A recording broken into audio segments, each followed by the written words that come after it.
In any neighbourhood, there are people who have a caring role. Do you know who they are in your area?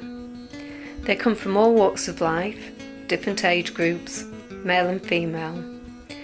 We're now going to see a selection representing the diversity and the different challenges they all face.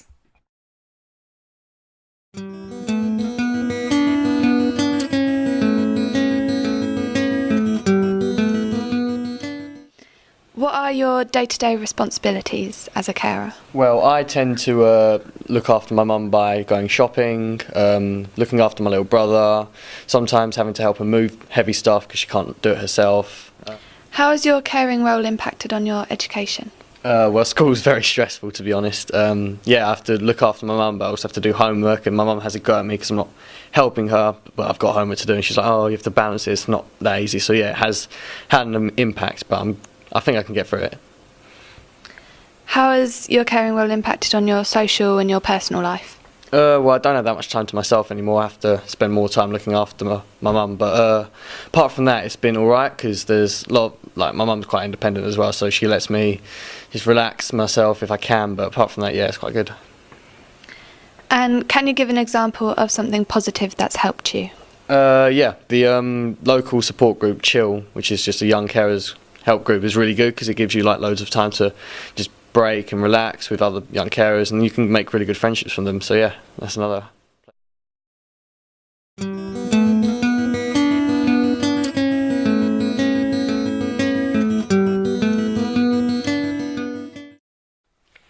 Rachel and Nick are the proud parents of James, aged 4.5, and Millie, aged 22 months.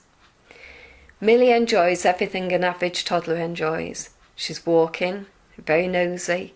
She enjoys books and watching television. Millie's always smiling, is lots of fun, and has a very close relationship with her brother James. Millie's got a rare genetic disorder, 4q deletion, which has presented many health challenges. She had a tracheostomy fitted from 6 weeks old. She's been on gastric feeding from birth. She's had 4 major operations, plus other procedures, in her short life. Her extra needs result in the need for 24-hour care. Rachel and Nick are determined that Millie and James will have as normal a life as possible and want a home with them.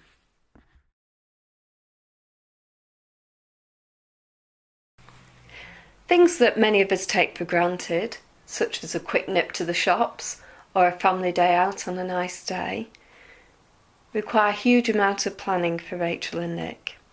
If you look at the daily routine, you'll see there's little opportunity for any spontaneity. Rachel and Nick have great hopes for the future. They say that they are really well supported by brilliant care teams.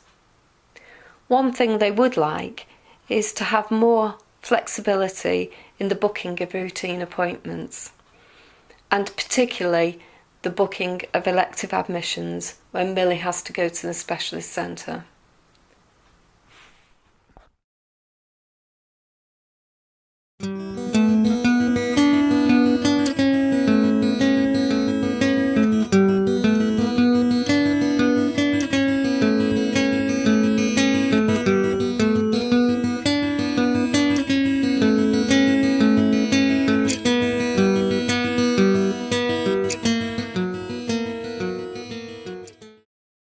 We did sort of regularly get phone calls, could get phone calls at any time of the day or night, whether I was at work or at home, because there was one crisis or another. And you never really knew, because you get a phone call that something was happening, and like, for example, John phoned me once to tell me that the light in the kitchen was on fire. And you don't know whether that's a real emergency or whether there's just a funny smell or something like that, and trying to sort of assess that situation over the phone. And then and in that sort of case I did get a neighbour to go around and check, but for other things you couldn't always get a neighbour, or I didn't want to bother the neighbours particularly, so I'd end up getting in a car and driving the 30 miles, and sometimes that could just be a wild goose chase, and other times You know, there was a genuine crisis that needed to be dealt with, and you could never ignore it because you never knew which it was going to be.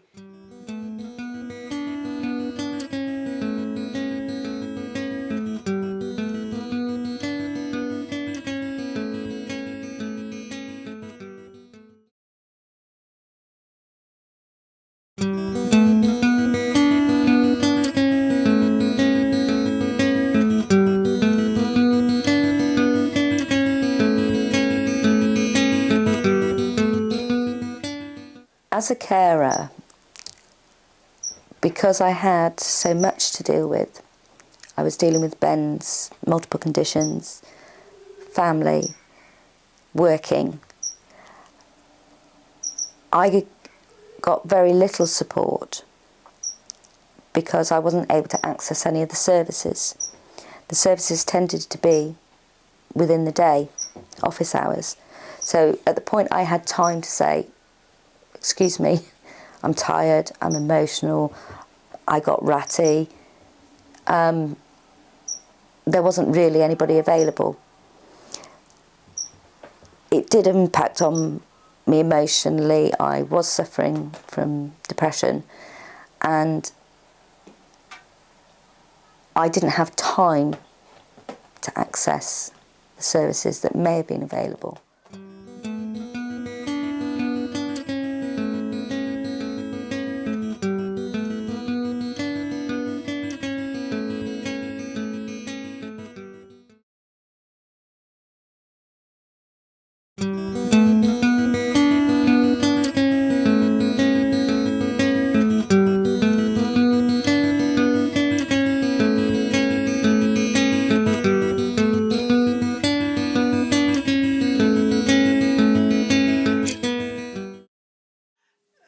My back is the bones are crumbling at the bottom of my back, the discs, and in my shoulders it's and my arms it's arthritis, but tablets are helping that, but tablets are not helping my back.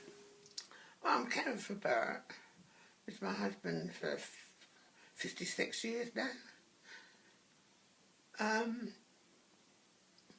He's been very ill for a long time, but I don't think we realised how ill he was. It's been quite hard, but you just have to get on with it, don't you?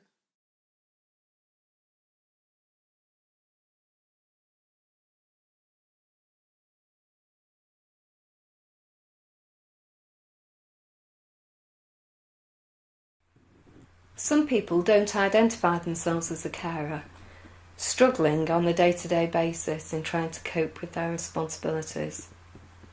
This can result in lack of support.